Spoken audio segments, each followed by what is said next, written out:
Lesson 3, Spiritual Consciousness. The 21st precept of the first part of Light on the Path. The precept that refers directly to the thing that has been led up to by the preceding precepts tells us to 21. Look for the flower to bloom in the silence that follows the storm. Not till then. It shall grow, it will shoot up, it will make branches and leaves and form buds, while the storm continues, while the battle lasts. But not till the whole personality of the man is dissolved and melted. Not until it is held by the divine fragment which has created it, as a mere subject for grave experiment and experience. Not until the whole nature has yielded, and become subject unto its higher self, can the bloom open. Then will come a calm such as comes in a tropical country after the heavy rain, when nature works so swiftly that one may see her action. Such a calm will come to the harassed spirit. And, in the deep silence, the mysterious event will occur which will prove that the way has been found. Call it by what name you will. It is a voice that speaks where there is none to speak.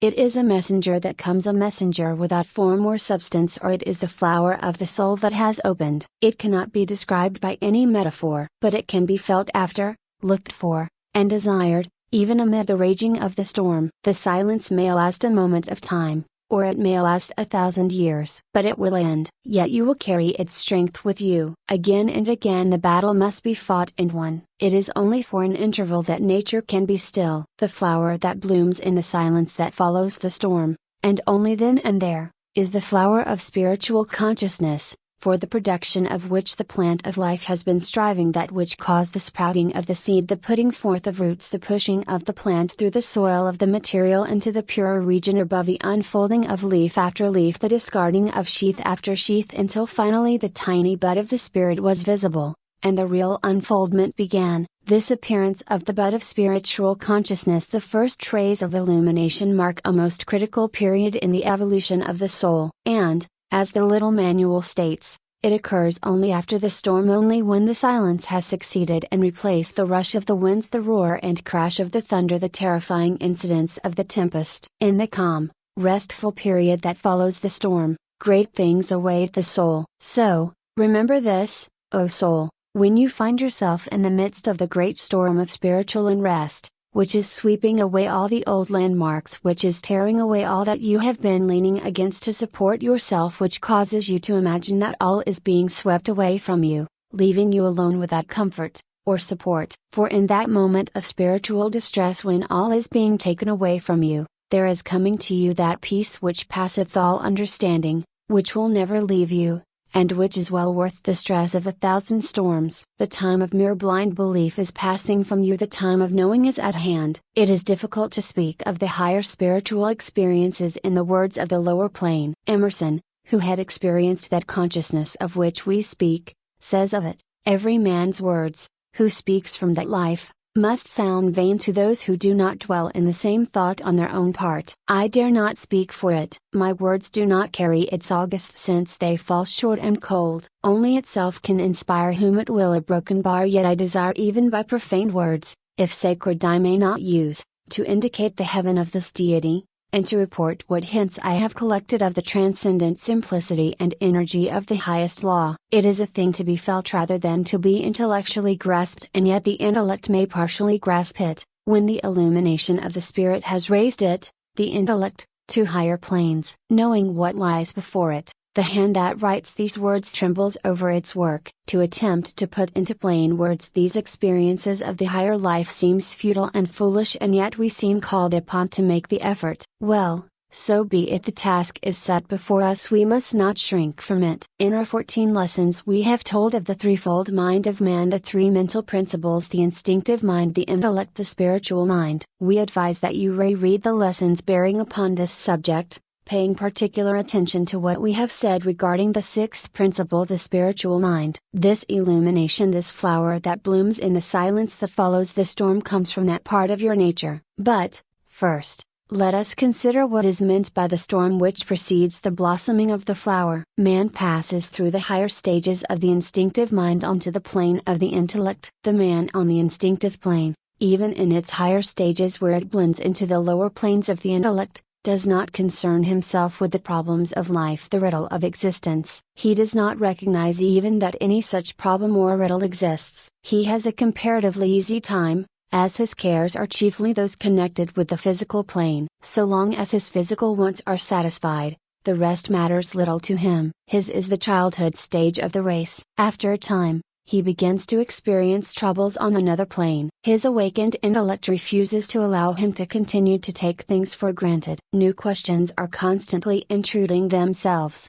calling for answers. He begins to be pestered by the eternal why of his soul. As Tolstoy so forcibly puts it, as soon as the mental part of a person takes control, new worlds are opened, and desires are multiplied 1,000-fold. They become as numerous as the radii of a circle, and the mind, with care and anxiety, sets itself first to cultivate and then gratify these desires, thinking that happiness is to be found in that way. But no permanent happiness is to be found in this state. Something fills the soul with a growing unrest, and beckons it on and on to higher flights. But the intellect, not being able to conceive of anything higher than itself, resists these urgings as something unworthy, some relic of former superstitions and credulity. And so it goes around and around in its efforts to solve the great problems, striving for that peace and rest which it somehow feels is awaiting it. It little dreams that its only possible release lies in the unfoldment of something higher than itself, which will enable it to be used as a finer instrument. Many who read these lines will recognize this stage of terrible mental unrest, of spiritual travail, when our intellect confesses itself unable to solve the great questions pressing upon it for answers. We beat against the bars of our mental cages, or like the squirrel in the wheel, rush rapidly around and around, and yet remain just where we were at the beginning. We are in the midst of the mental storm. The tempest rages around and about us, the winds tear our cloaks from us, leaving us at the mercy of the tempest. We see swept away from our sight all that has seemed so firm, durable and permanent, and upon which we have found much comfort in leaning. All seems lost and we are in despair. Peace and comfort is denied us, the storm drives us hither and thither, and we know not what the end shall be. Our only hope is that reliance and trust in the unseen hand which prompted Newman to write those beautiful words, which appeal to thousands far removed from him in interpretation of the truth, but who are, nevertheless, his brothers in the Spirit, and who therefore recognize his words. Lead, kindly light, amid the encircling gloom, lead thou me on. The night is dark, and I am far from home, lead thou me on. Keep thou my feet, I do not ask to see the distant scene, one step enough for me, lead thou me on. In due time there comes, and it always comes in due time, a little gleam of light piercing through the clouds, lighting up to the feet of the storm-beaten wanderer one step at a time a new path, upon which he takes a few steps. He soon finds himself in a new country. As a writer has said, soon he becomes conscious that he has entered into a new and unknown land, has crossed the borders of a new country. He finds himself in a strange land. There are no familiar landmarks. He does not recognize the scene. He realizes the great distance between himself and the friends he has left at the foot of the hill. He cries aloud for them to follow him, but they can scarcely hear him, and seem to fear for his safety. They wave their arms, and beckon with their hands for him to return. They fear to follow him, and despair of his safety. But he seems possessed of a new courage, and a strange impulse within him urges him on and on. To what point he is traveling, he knows not, but a fierce joy takes possession of him, and he presses on. The light pouring forth from the spiritual consciousness, leads the traveler along the path of attainment if he has the courage to follow it. The light of the Spirit is always a safe guide, but very few of us have the confidence and trust which will allow us to accept it. The original Quakers knew of this inner light, and trusted it, but their descendants have but a glimmer of what was once a bright light. Its rays may be perceived by all who are ready for it, and who look with hope and confidence to the day when their eyes may view it. For know you, that this inner light is not the special property of the Orientals, far from it. The men of the East have paid more attention to the subject than have those of the West, but this illumination is the common property of the race, and is before each and every man and woman. Instances of it have been known among all peoples in all times, and all the records agree in the main, although the interpretations vary widely. The first indications of the coming of spiritual consciousness is the dawning perception of the reality of the ego, the awareness of the real existence of the soul. When one begins to feel that he,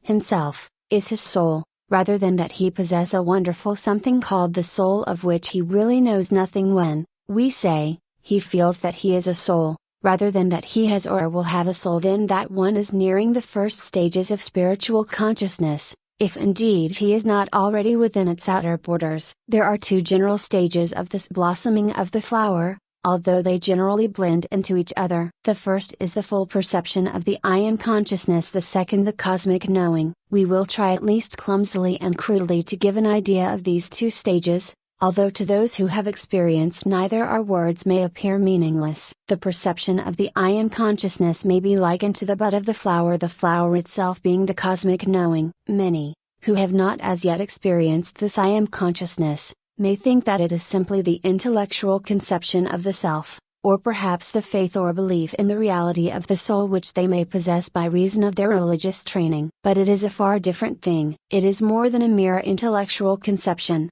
or a mere blind belief upon the word or authority of another, more indeed than even the belief in the divine promise of immortality. It is a consciousness, a knowing that one is a soul, an awareness that one is a spiritual being and immortal. Here, dear friends, we are compelled to pause for lack of words adequate to describe the mental state. The race, having had no such experiences, have coined no words for it. The Sanskrit contains words which have been injected into the language by the ancient yogis, and which may be at least intellectually comprehended by the educated Hindu, but our Western tongues contain no words whereby we may convey the meaning. We can only try to give you the idea by crude illustration. No one can describe love, sympathy, or any other emotion to a race which had never experienced the sensation. They are things which must be felt. And so it is with the I Am consciousness. It comes to a soul which has unfolded sufficiently to admit of the rays of knowledge from the spiritual mind, and then that soul simply knows, that's all. It has the actual spiritual knowledge that it is an entity immortal, but it cannot explain it to others,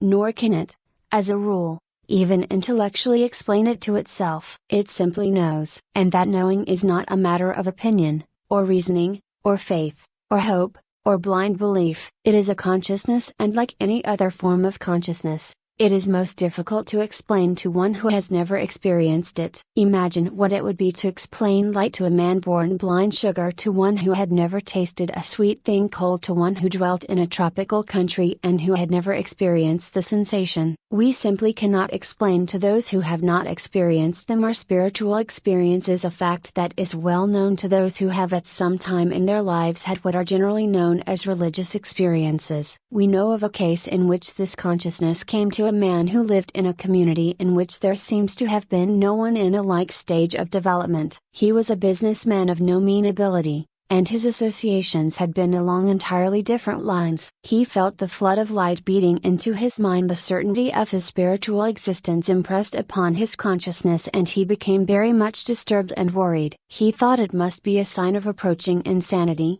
and he hoped it would pass off, although it gave him the greatest happiness. But it did not pass off, and he went so far as to make arrangements to transfer his business interests, fearing that he was becoming mentally unbalanced, for he had never heard of a similar case. However, one day he picked up a book, in which the writer gave utterances to words which could come only from one who had had a like experience. The man recognized the common language, although another would not, and throwing his hands above his head, he cried aloud, "Thank God, here's another crazy man." This awareness of the I Am has come to many more people than is generally imagined, but those who have this consciousness, as a rule, say nothing about it, for fear that their friends, relatives and neighbors would consider them abnormal and mentally unsound. And, indeed, it is not always wise to relate these experiences to others, for those who have not reached the same plane cannot understand, and seeing in another a thing of which they can have no comprehension, are apt to consider him irrational. It is a strange thing and amusing thing that in a world made up of people who claim to believe that each man is, or has, as the term goes, an immortal soul, one who claims to really know this to be a fact is regarded as abnormal. The belief of the race is only skin deep. The people are as much afraid of death, or more so, than the man who believes that death ends all. They reject all evidences of other planes of existence, considering those who teach of and believe in them as being either impostors or lunatics. They live and act as if this earth life were all, in spite of all their claims and expressed beliefs. They half believe certain teachings, but have no real knowledge, and deny that anyone else may possess that which they themselves lack. But to the one into whose field of consciousness have come some rays of the truth from the spiritual mind, these things are no longer mere beliefs, they are realities, and although such a one may apparently conform to the beliefs of the world around him, he becomes a different being. Others notice something different about him, keep he ever so quiet. They cannot explain just what it is, but they feel something. It must not be imagined that this budding consciousness springs full grown into a man's mind at once. It has done so in some cases, it is true, but in the majority of instances, it is a matter of slow growth. But the man is never just the same after the growth commences. He apparently may lose his full consciousness of the truth, but it will come back to him again and again, and all the time it is working gradually to make over that man's nature, and his changed mental attitude manifests itself in his actions. He becomes more cheerful and happy. Things that worry his neighbors seem to have but little effect upon him. He finds it hard to manifest a respectable amount of regret and grief over things that bear heavily upon those around him. He is apt to be regarded as unfeeling and heartless, notwithstanding his heart may be full of love and kindness. His mental attitude is changed, his viewpoint has shifted. He finds himself ceasing to fear, and those around him are apt to consider him reckless or thoughtless. Time has less meaning to him, for the idea of eternity has come to him. Distance ceases to appall him, for is not all space his? Such a one had better keep quiet, or he will be sure to be considered a queer fish, and people may tap their foreheads significantly when speaking of him, behind his back. There is another peculiarity about this phase of spiritual consciousness, and that is that one who has it will recognize its language in the writings of others. He may pick up the works of some of the ancient writers, or even some of the modern ones, and where others see only beautiful language, he will listen to a heart-to-heart talk from his brother in thought. Some writers, having but a slight degree of spiritual insight, will fall into a mood in which the spiritual mind deftly passes on its words to the lower mental principle, and the result is that the spiritual meaning is readily grasped by those ready for it, even though the writer may not fully understand what he has written. When Spirit speaks, Spirit hears. Let those who read these words,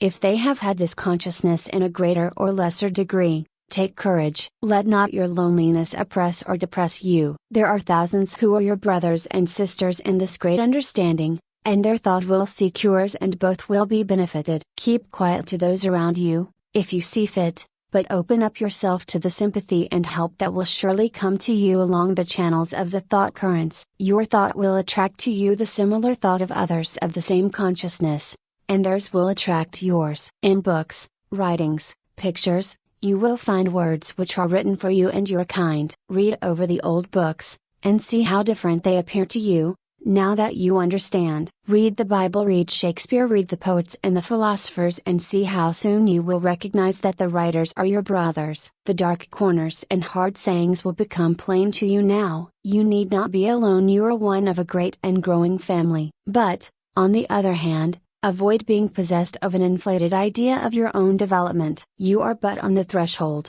and the great hall of the occult is before you, and in that hall there are many degrees, and an initiation must be met and passed before you may go on. Before we pass to the next stage of the growth of the flower, it may be interesting to our readers to listen to a description of a peculiar experience related by that great modern writer, Rudyard Kipling. He who understands much more than he tells his English and American readers in his story of East Indian life, entitled Kim. Many read what he has said and can see nothing in it, but those who have had glimpses of this spiritual consciousness will readily understand it. Here it is. Now am I alone, all alone, he thought.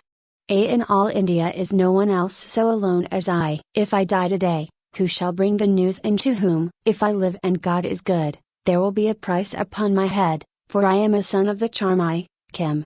A very few white people, but many Asiatics, can throw themselves into amazement, as it were, by repeating their own names over and over again to themselves, letting the mind go free upon speculation as to what is called personal identity. Hey broken bar, who is Kim?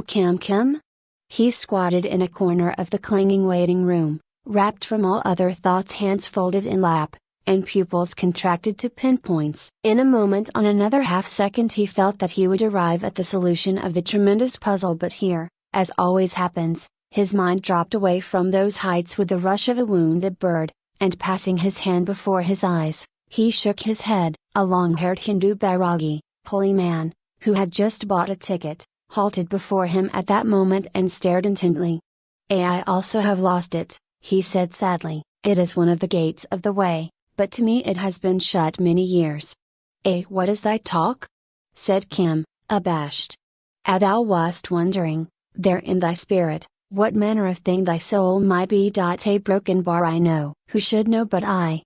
Kim, by Rudyard Kipling. Tennyson, the poet, according to the testimony of intimate friends, at times produced an ecstatic mood and a mild degree of spiritual illumination by a similar process to that followed by Kim. He would repeat his first name, over and over, meditating on his real identity, and he stated that at such times he would become perfectly aware of immortality and the reality of his existence as a living soul, independent of the body. Personally, we do not favor this method of breaking into the kingdom, but prefer that the unfolding spiritual mind should gradually throw its light into the field of consciousness. This we consider the better way, although many yogi teachers think otherwise, and instruct their students in exercises calculated to cause this consciousness to unfold. It is simply a difference of opinion as to methods, and we have no desire to urge our ideas upon our students, if they prefer the other method. One of the most rational and reasonable of these yogi exercises for aiding the unfoldment is given in the next several paragraphs. Exercise. Place your body in a relaxed,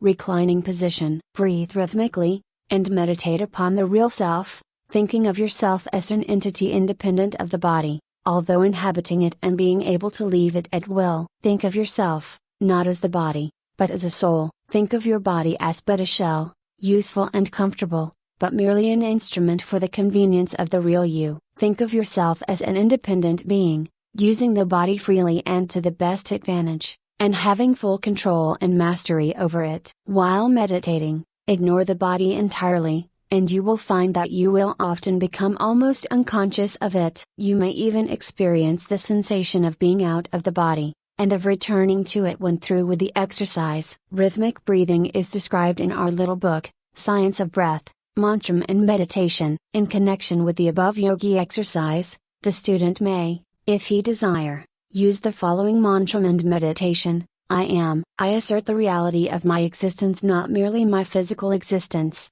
which is but temporal and relative, but my real existence in the spirit, which is eternal and absolute. I assert the reality of the ego, my soul, myself. The real I is the spirit principle, which is manifesting in body and mind, the highest expression of which I am conscious, being myself, my soul. This I cannot die nor become annihilated. It may change the form of its expression, or the vehicle of its manifestation, but it is always the same a bit of the universal spirit, a drop from the great ocean of spirit, a spiritual atom manifesting in my present consciousness, working toward perfect unfoldment. I am my soul is I, all the rest is but transitory and changeable. I am. Repeat the words I am a number of times. The student should endeavor to give a few minutes each day to silent meditation, finding as quiet a place as possible, and then lying or sitting in an easy position, relaxing every muscle of the body and calming the mind. Then, when the proper conditions are observed,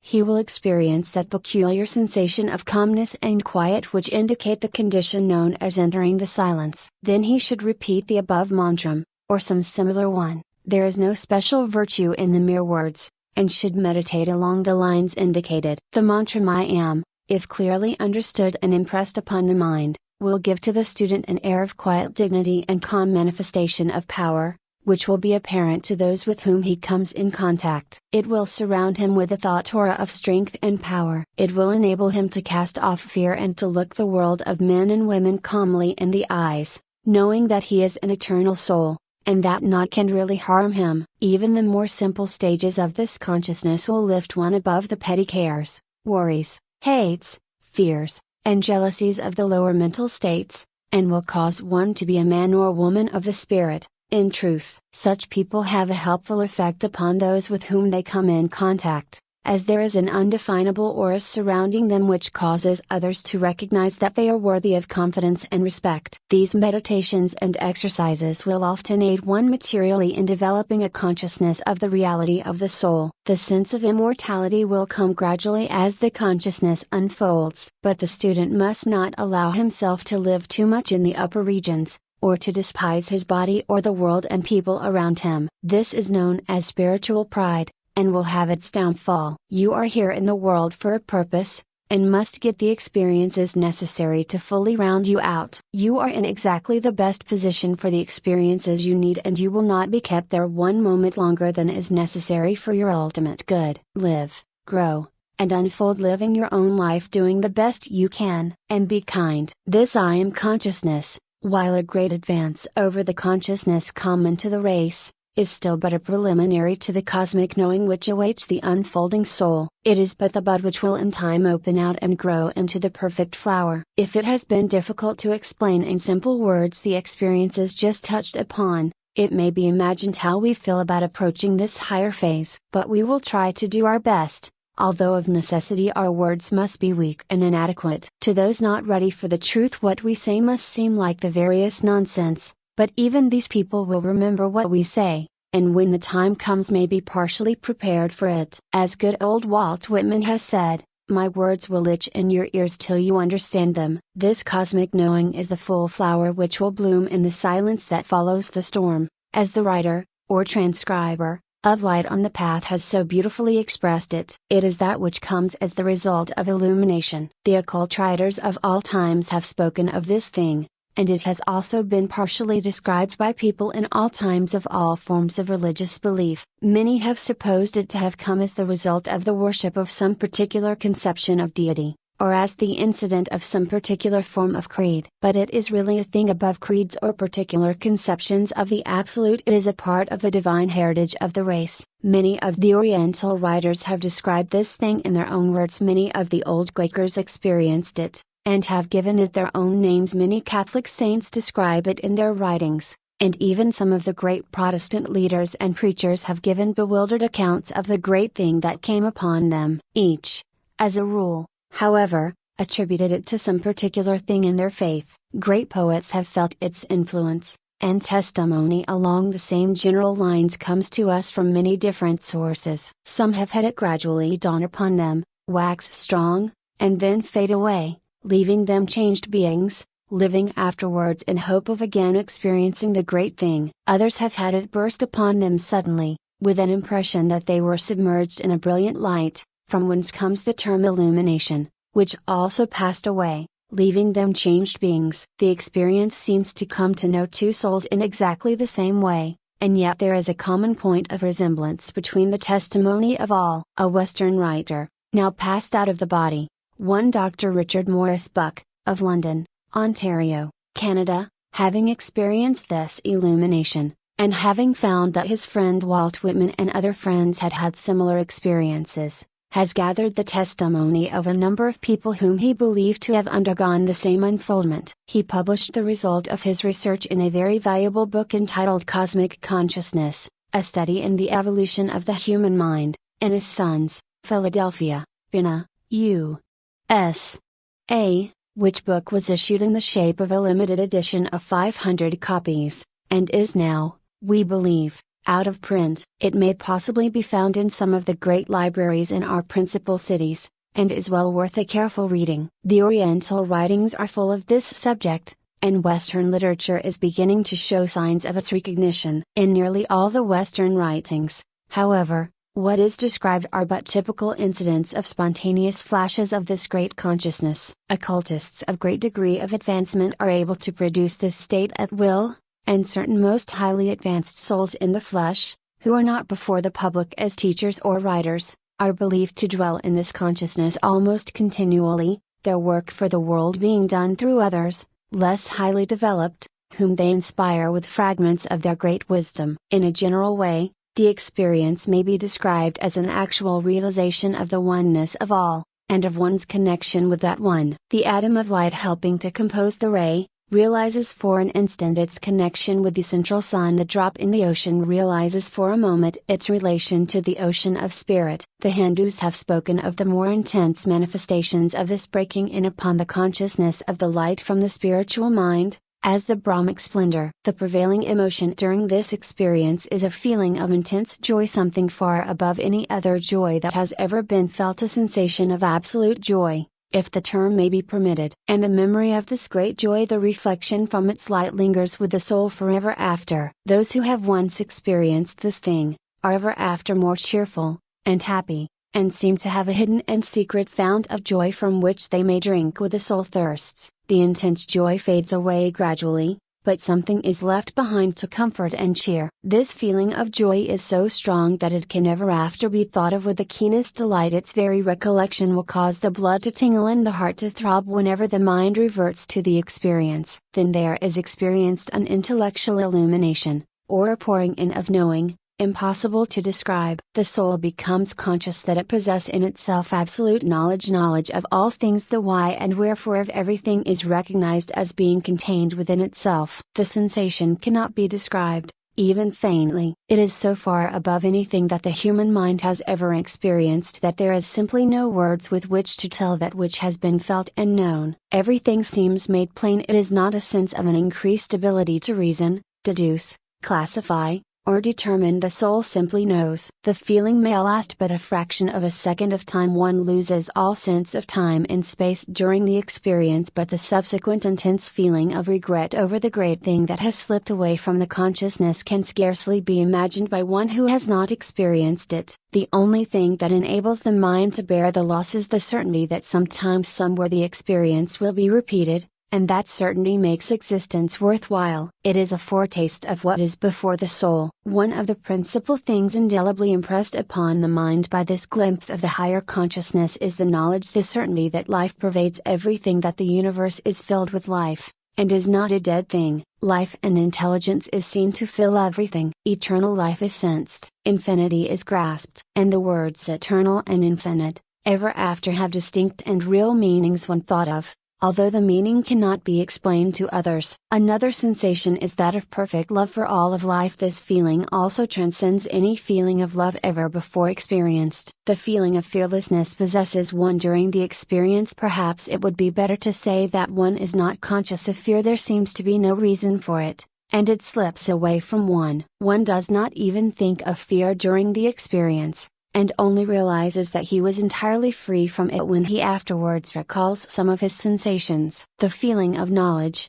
certainty, trust and confidence that possesses one, leaves no room for fear. Another sensation is that something which we might style the consciousness of sin has slipped from one. The conception of goodness of the entire universe takes its place. By goodness we do not mean the goodness of one thing as compared to another, but a sense of absolute goodness. As we have said, this experience, when it has once come to the soul, leaves it as a changed entity. The man is never the same man afterward. Although the keen recollection wears off, gradually, there remains a certain memory which afterward proves a source of comfort and strength to him, especially when he feels weak of faith and faint of heart, when he is shaken like a reed by the winds of conflicting opinions and speculations of the intellect. The memory of the experience is a source of renewed strength, a haven of refuge to which the weary soul flies for shelter from the outside world, which understands it not. Let us conclude this feeble attempt to describe that which may not be described,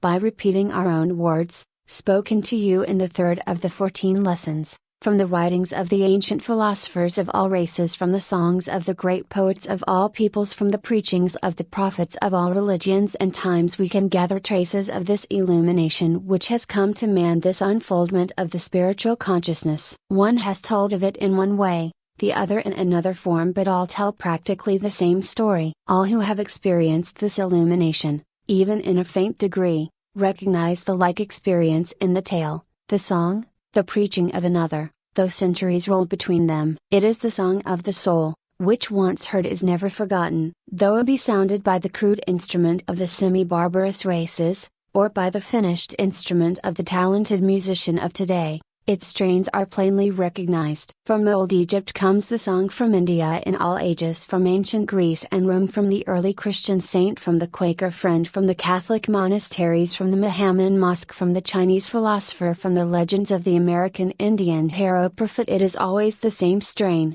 and it is swelling louder and louder, as many more are taking it up and adding their voices or the sound of their instruments to the grand chorus. May this great joy of illumination be yours, dear students, and it will be yours when the proper time comes. When it comes, be not dismayed when it leaves you, mourn not its loss, for it will come again. Live on, reaching ever upward toward your real self and opening up yourself to its influence. Be always willing to listen to the voice of the silence, willing always to respond to the touch of the unseen hand. Do not fear, for you have within you always the real self, which is a spark from the divine flame. It will be as a lamp to your feet, to point out the way. We would call the attention of the student to what the light on the path says about the blossoming of the flower. It tells us that while the storm continues, while the battle lasts, the plant will grow, shoot up, will make branches, and leaves will form buds. Note what we have said about the budding stage which precedes the full bloom, but that the bloom cannot open until the whole personality of the man is dissolved and melted, not until it is held by the divine fragment which has created it,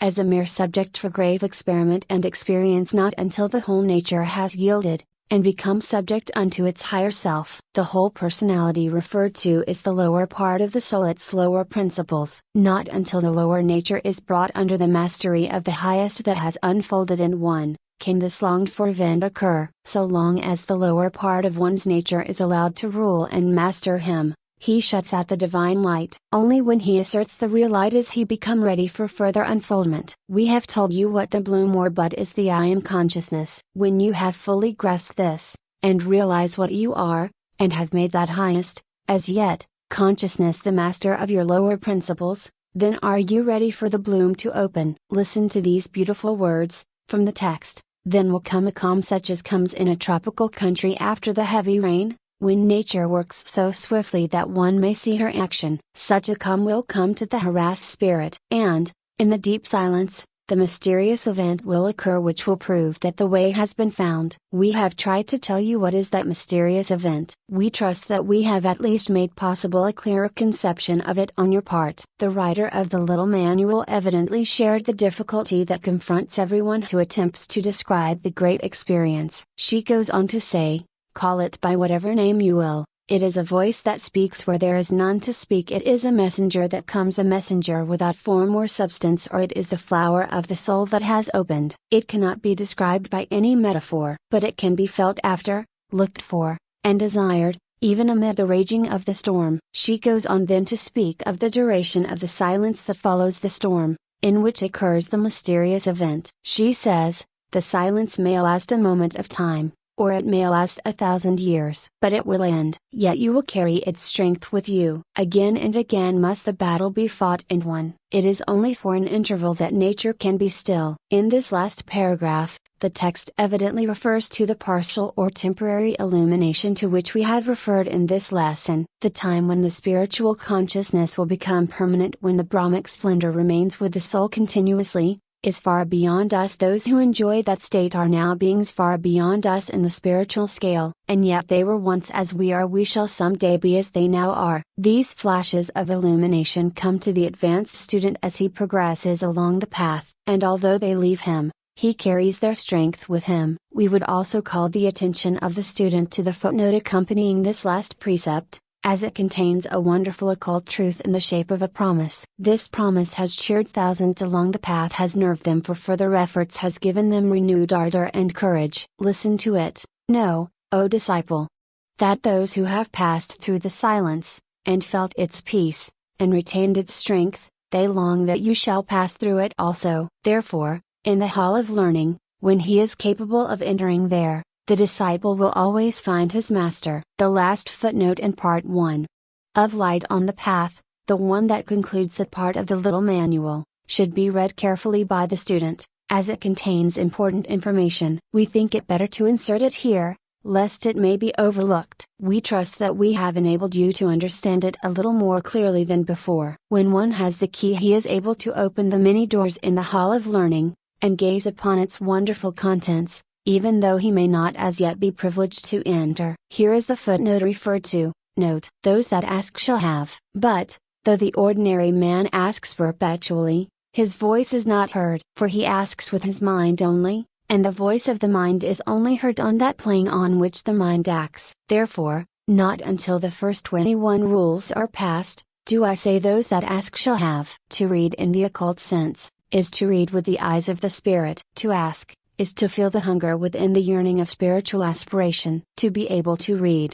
means having obtained the power in a small degree of gratifying that hunger. When the disciple is ready to learn, then he is accepted, acknowledged, recognized. It must be so, for he has lit his lamp, and it cannot be hidden. But to learn is impossible until the first great battle has been won. The mind may recognize truth, but the spirit cannot receive it. Once having passed through the storm, and attained the peace, it is then always possible to learn, even though the disciple waver, hesitate and turn aside. The voice of the silence remains within him, and though he leave the path utterly, yet one day it will resound, and render him asunder, and separate his passions from his divine possibilities. Then, with pain and desperate cries from the deserted lower self, he will return. Therefore, I say, peace be with you. My peace I give unto you can only be said by the Master to the beloved disciples who are as himself. There are some, even among those who are ignorant of the Eastern wisdom, to whom this can be said and to whom it can daily be said with more completeness. This concludes our consideration of the first part of Light on the Path. The second part lies before us. It may be objected to that the second part refers to the experience of the student,